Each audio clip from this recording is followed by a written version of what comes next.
Hello students, कैसे हैं आप लोग।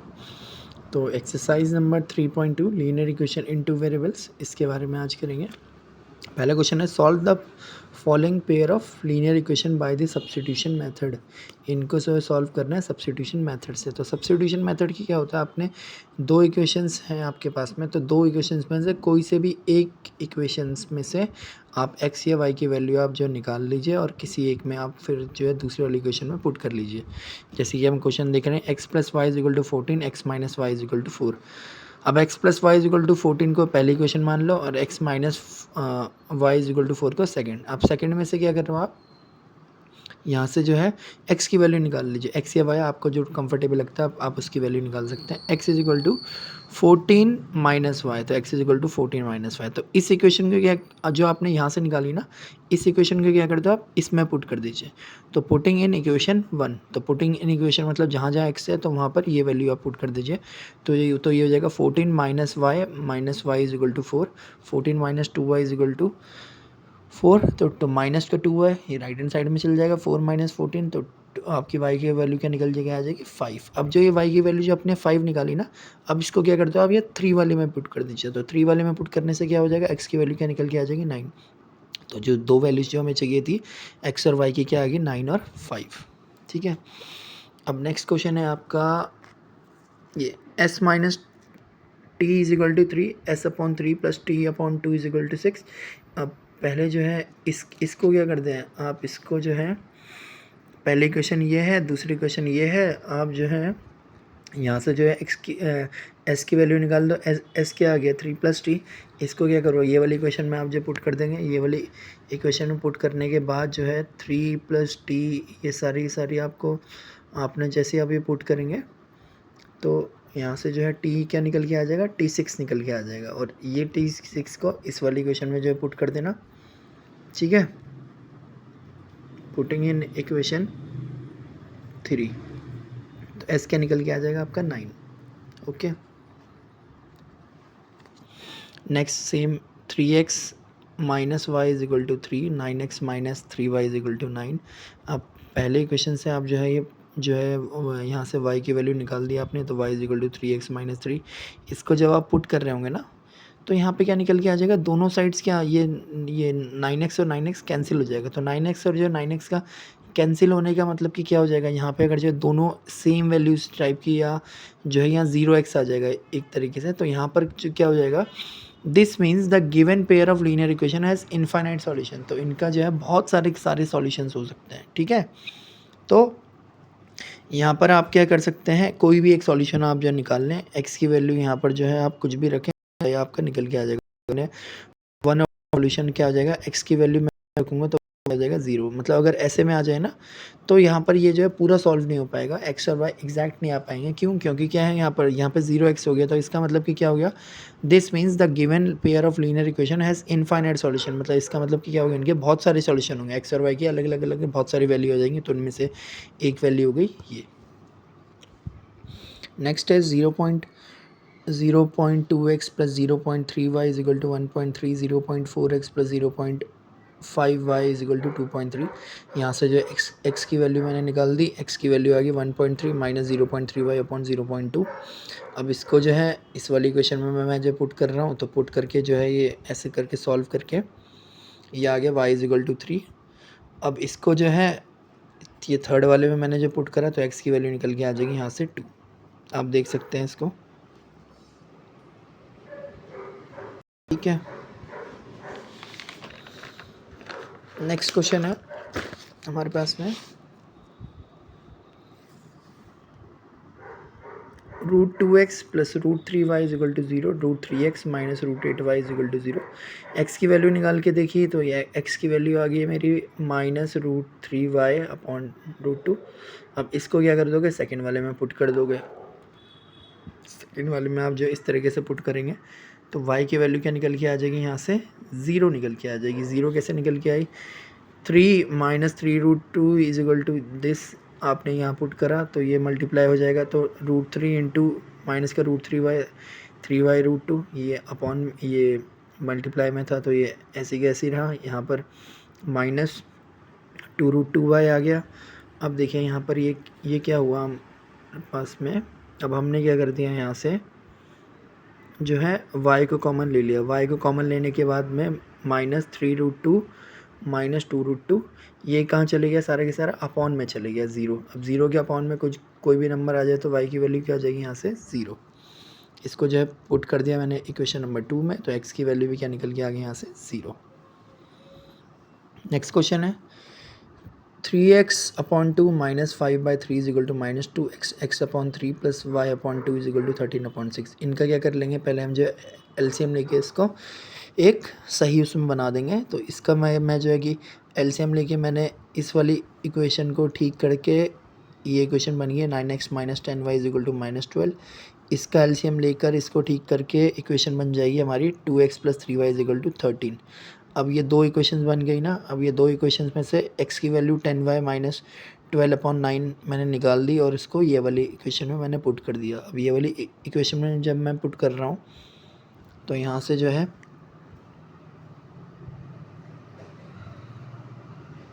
आप देख सकते हैं इसको प्लस प्लस करके जो माइनस इधर उधर करके y की वैल्यू आ जाएगी यहाँ से 3 और सेम जो है x की वैल्यू क्या निकल के आ जाएगी यहाँ से 2। ठीक है, देख सकते हैं आप। पहले मैंने क्या करा, इनका एलसीएम लेकर एक इक्वेशन बना दी, इसका भी एलसीएम लेके ये इक्वेशन बना दी। फिर फर्दर जो तरीका जो हम करते हुए आ रहे हैं उससे हमने यहाँ पर x और y की वैल्यू निकाल दी। ठीक है, नेक्स्ट क्वेश्चन है solve 2x + 3y = 11 and 2x - 4y = -24 and hand find the value of m for which y = mx + 3। यहाँ पे x और y की जो है वैल्यू निकाल देनी है। उसके बाद जो है x और y को वैल्यूज़ में पुट करके यहाँ से m की वैल्यू निकाल देनी है। सेम पहली इक्वेशन दूसरी इक्वेशन आ गई। यहाँ से जो है पहले वाले में से x की वैल्यू निकाल के दूसरे वाले में आप पुट कर दीजिए। तो दूसरे वाले में जब आप ये पुट करेंगे तो x आ रहा है 11 - 3y/2। आप इसको 2x - 4y = -24 में जब आप पुट करेंगे तो y की वैल्यू जो है यहाँ से निकल के आ जाएगी 5। अब क्या करेंगे, इसको जो है इक्वेशन 3 वाले में पुट कर देंगे तो x की वैल्यू निकल के आ जाएगी -2। अब क्या करना था, अच्छा y5 x - 2 आ गया। अब इसको जो है y = mx + 3 में जो है यहाँ पर पुट करना था तो m की वैल्यू यहाँ से निकल के आ जाएगी आपके -1। ठीक है, नेक्स्ट क्वेश्चन है form the pair of linear equation for the following problem. यहाँ पर जो है कुछ इक्वेशन दे वो प्रॉब्लम दे रखी है नंबर, तो पहले हमें इक्वेशन बनानी है, फिर इक्वेशन के बाद में उसको सॉल्व करना है। तो पहली इक्वेशन जो पहली प्रॉब्लम दे रखी है the difference between the 2 number is 26 and the 1 number is 3 time the other. दो नंबर के बीच का डिफरेंस क्या है 26 है और जो है एक नंबर जो है वो किसी नंबर के थ्राइज में। तो let the first number be x, पहले नंबर को मैंने x ले लिया, while second number be y, पहले नंबर को x ले लिया और सेकंड नंबर को y ले लिया। इस तरीके से माना कि जो है आपका जो y वाला नंबर है, जो y है ये क्या है बड़ा होगा x के साथ में। इस तरीके x को जो है आप बड़ा ले सकते हैं y से, मैंने जो है y को ले लिया यहाँ बड़ा x से। इन्फॉर्मेशन क्या दे रखी है, जो पहला नंबर है वो क्या है दूसरे के तिगुना है। तो पहली इक्वेशन आ जाएगी y = 3x। ठीक है, और सेकंड इक्वेशन क्या है आपका दोनों का जो डिफरेंस है, तो जो बड़े नंबर और छोटे नंबर के जो बीच का वो है कि आपका डिफरेंस की सेपरेट करने पे 26 आएगा। तो y - x = 26। दो इक्वेशन बन गई। पहली वाली ऑलरेडी यहाँ पे y = 3x है, इसको मैं यहाँ पुट कर दूंगा। यहाँ से x की वैल्यू निकल के आ जाएंगी जो है हमारे पास में 30 निकल के आ जाएगी। ठीक है, और यहाँ पर y की वैल्यू क्या निकल के आएगी 39। तो ये नंबर क्या हो जाएंगे आपके, फर्स्ट नंबर हो जाएगा 13 और सेकंड नंबर क्या हो जाएगा आपका 39। ठीक है, अब नेक्स्ट क्वेश्चन है आपका the larger of 2 supplementary angle exceed the smaller by 18 degree. जो बड़ा एंगल है किसी भी सप्लीमेंट्री एंगल का वो छोटे वाले से 18 ज़्यादा है। तो लेट द लार्जर एंगल भी x, तो लार्जर वाले एंगल को क्या ले लिया x ले लिया और छोटे वाले को क्या ले लिया आपने y। तो एक चीज़ तो यहाँ पर जो है हमें स्टेटमेंट हमको एक ही लग रही है, लेकिन ये जो टू सप्लीमेंट्री एंगल है ना, तो सप्लीमेंट्री एंगल का सम क्या होता है हमेशा, दो एंगल्स का sum x plus y is equal to 180 degree. तो x plus y is equal to 180 degree मैंने यहाँ लिख दिया। और दूसरा बोला कि जो है जो लार्जर एंगल है वो क्या है, छोटे वाले के साथ में से 18 बड़ा है, तो मतलब दोनों का डिफरेंस क्या हो जाएगा, x minus y is equal to 18। ठीक है, तो यहाँ से वैल्यूज़ हम जो निकाल लेंगे, y की वैल्यू यहाँ निकाल दी 180 माइनस एक्स, इसको क्या कर देंगे, इस वाले में जो है पुट कर दिया, x की वैल्यू आ गई यहाँ से 99 और y की वैल्यू आ जाएगी यहाँ से फिर दोबारा 81। तो एंगल्स क्या आ गया आपका 99 और 81। नेक्स्ट क्वेश्चन है, the coach of a cricket team buy 7 bats and 6 balls. एक जो क्रिकेट टीम का कोच था उसने जो है 7 बैट्स और 6 बॉल खरीदी 3800 रुपये की। Later she buys 3 bats and 5 balls for 1750। उसके बाद क्या करा, उसने जो है 3 बैट और 5 बॉल खरीदी। तो find the cost of each bat and each ball. तो हर एक की आपको बैट और बॉल की कॉस्ट बतानी है। तो let the cost of bat be x while the ball be y. तो पहली इक्वेशन बन गई हमारी 7x plus 6y is equal to 3800। Later 3x plus 5y is equal to 750। इसको जो है सेम तरीके से जैसे हम करते हुए आ रहे हैं, यहाँ से जो है पहले वाले से जो है मैंने जो y की वैल्यू यहाँ पे निकाल दी, फिर y की वैल्यू को मैंने जो सेकंड वाले में जो मैंने पुट कर दिया, y की वैल्यू को सेकंड वाले में जो है इस तरीके से पुट करूँगा 3x प्लस 5। आप ये देख सकते हैं, इसको मल्टीप्लाई वगैरह जैसे भी हम आप करेंगे। ठीक है, तो यहाँ से x की वैल्यू क्या निकल के आ जाएगी 500। अब इस 500 को थर्ड वाली इक्वेशन में पुट कर देंगे, तो यहाँ से y की वैल्यू क्या निकल के आ जाएगी आपकी 50। तो cost of bat is equal to 500, cost of ball is equal to 50। ठीक है, ये क्वेश्चंस अगर आपको उससे सॉल्व नहीं होंगे तो आप पॉज करके भी देख सकते हैं। नेक्स्ट है, the taxi charge in a city consist of a fix charge. जो टैक्सी चार्ज है कोई सिटी में, वो जो है एक फिक्स चार्ज के साथ में भी होता है, और जो फिक्स चार्ज के साथ में क्या बोलते हैं, डिस्टेंस का चार्ज लगता है। कि एक तरीके से एक टैक्सी है, तो टैक्सी के चार्ज में आपका फिक्स चार्ज आपको देना ही देना है, इतना देना है, प्लस आप जितनी गाड़ी आपकी चलेगी उतना उसमें एक्स्ट्रा चार्ज देना है with a charge for the distance covered. ठीक है, अच्छा 10 किलोमीटर का डिस्टेंस ट्रेवल करती है तो चार्ज क्या बन जाता है हमारा 105। जब 15 किलोमीटर का जो है डिस्टेंस ट्रेवल करेगी तो चार्ज क्या बन जाता है हमारा 155। तो what are the fix charge, तो हमें फिक्स चार्ज निकालना है और जो है चार्ज पर किलोमीटर का हिसाब निकालना है। ठीक है, तो how much does a person have to buy for travelling a distance of 25 kilometre. अगर पर्सन जो है 25 किलोमीटर जाता है तो तभी भी उसका कितना पैसा बनेगा उसके बारे में बताना है। 3 चीज़ें यहाँ निकालनी, एक फिक्स चार्ज निकालना है, एक चार्ज पर किलोमीटर निकालना है, और दूसरा अगर 25 किलोमीटर ना पर्सन जाएगा तो कितना निकलेगा। तो लेट द फिक्स चार्ज भी एक्स, फिक्स चार्ज को मैंने एक्स मान लिया और पर किलोमीटर चार्ज को क्या मान लिया वाई। अब यहाँ पर जो इक्वेशन बन गई, फिक्स चार्ज तो हमें देना है, अगर 10 किलोमीटर वो जाएगा मतलब 10 वाई इज इक्वल टू, तो क्या, तो आपका क्या बिल बनता है 105। सेकंड वाले में अगर 15 जाएगा तो x plus 15y is equal to 155।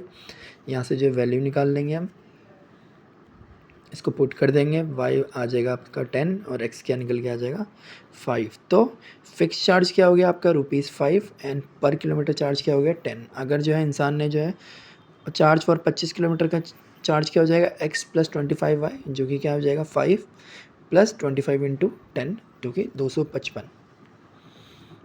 Next question है, अब फ्रैक्शन बिकम 9/11। एक जो फ्रैक्शन है वो 9/11 बनता है अगर जो है दो को क्या कर दूँ मैं उसमें ऐड कर दूँ, कहाँ, न्यूमरेटर में और जो डिनोमिनेटर में। इफ़ 3, अगर मैं जो है न्यूमरेटर और जो है डिनोमिनेटर में 3 ऐड कर दूँ तो वो फ्रैक्शन क्या बन जाता है 5/6। तो हमको बताना है फाइंड द फ्रैक्शन। तो लेट फ्रैक्शन भी x अपॉन वाई, आप जो है फ्रैक्शन को क्या मान लो x अपॉन वाई मान लो। ठीक है, न्यूमरेटर आपका क्या हो गया x और डिनोमिनेटर क्या हो गया आपका y। तो पहले स्टेटमेंट में क्या बोला था, अगर जो है न्यूमरेटर और डिनोमिनेटर में दो में ऐड कर दूं तो फ्रैक्शन क्या बन जाता है 9/11। तो x plus 2 upon y plus 2 is equal to 9/11। यहाँ से जो है आप क्रॉस मल्टीप्लिकेशन करके एक इक्वेशन निकल के आ जाएगी 11x minus 9y is equal to -4। दूसरे में क्या बोला, 3 को ऐड करेंगे न्यूमिनेटर और जो डिनोमिनेटर में, तो x plus 3 upon y plus 3, तो जो है फ्रैक्शन बन जाता है 5/6। यहाँ से जो है दो इक्वेशन निकल, ये दूसरी इक्वेशन निकल के आ जाएगी 6x minus 5y is equal to -3। पहली इक्वेशन आ गई, दूसरी इक्वेशन आ गई।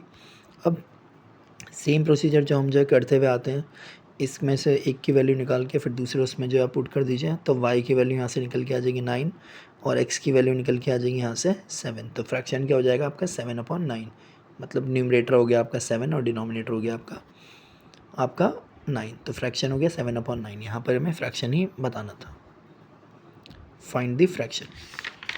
ठीक है, लास्ट क्वेश्चन है इसका। 5 year hence the age of Jacob will be 3 times that is son। 5 साल के बाद जो जेकब की एज होगी वो क्या होगी, 3 गुना ज़्यादा हो जाएगी अपने बेटे से। 5 ईयर और 5 साल पहले जेकब की जो एज थी वो 7 गुना ज़्यादा थी अपने बेटे से। तो what are their present age, तो प्रेजेंट एज के बारे में बताना कि प्रेजेंट एज क्या क्या रही होंगी। तो लेट जेकब प्रेजेंट एज भी एक्स, जेकब की प्रेजेंट की एज क्या क्या मान ली, एक्स मान ली, और इसकी सन की क्या मान ली, वाई। तो पहला स्टेटमेंट बोला 5 साल पहले, नहीं सॉरी 5 साल बाद, तो 5 साल बाद अभी जेकब की एज क्या है, एक्स है, तो 5 साल बाद जेकब की एज क्या हो जाएगी, एक्स प्लस 5। ऐसे उसके बेटे की भी क्या हो जाएगी, वाई प्लस 5। तो क्या बोला, 5 साल बाद जो जेकब की एज है वो उसकी क्या हो जाएगी, बेटे की 3 गुना है। तो जेकब की एज x प्लस 5, उसके बेटे की y प्लस 5, 3 गुना, मतलब 3 को मल्टीप्लाई कर देंगे। यहाँ से जो है एक एक इक्वेशन निकल के आ जाएगी x minus 3y is equal to 10। ठीक है, अब नेक्स्ट में क्या बोला, 5 साल पहले, तो जेकब की एज 5 साल पहले क्या रही होगी, x माइनस 5, उसके सन की y माइनस 5। तो 5 साल पहले जो जेकब की एज थी उसके बेटे के 7 गुना थी, 7 गुना मतलब 7, और उसके जेकब के बेटे की एज यहाँ पर कर दी, तो यहाँ से इक्वेशन निकल के आ गई x minus 7y is equal to -30। दो इक्वेशन निकल के आ गई। अब आप जैसे आप जो है सॉल्व करते हुए आते हैं तो वैसे ही आप ये सॉल्व कर लेंगे। यहाँ से x की वैल्यू निकल के आ जाएगी 10 plus 3y is equal to 3। इसको जो है सेकेंड वाली इक्वेशन में पुट कर देंगे, तो वहाँ से y की वैल्यू निकल के आ जाएगी आपकी 10। तो तीसरे इक्वेशन में आप जो है फिर y को आप जो है थर्ड वाली में आप जो दोबारा पुट कर देंगे, तो x की वैल्यू निकल के आ जाएगी 40। तो जेकब की एज क्या हुई 40 और उसके सन की क्या हो जाएगी 30। Okay bye, thank you.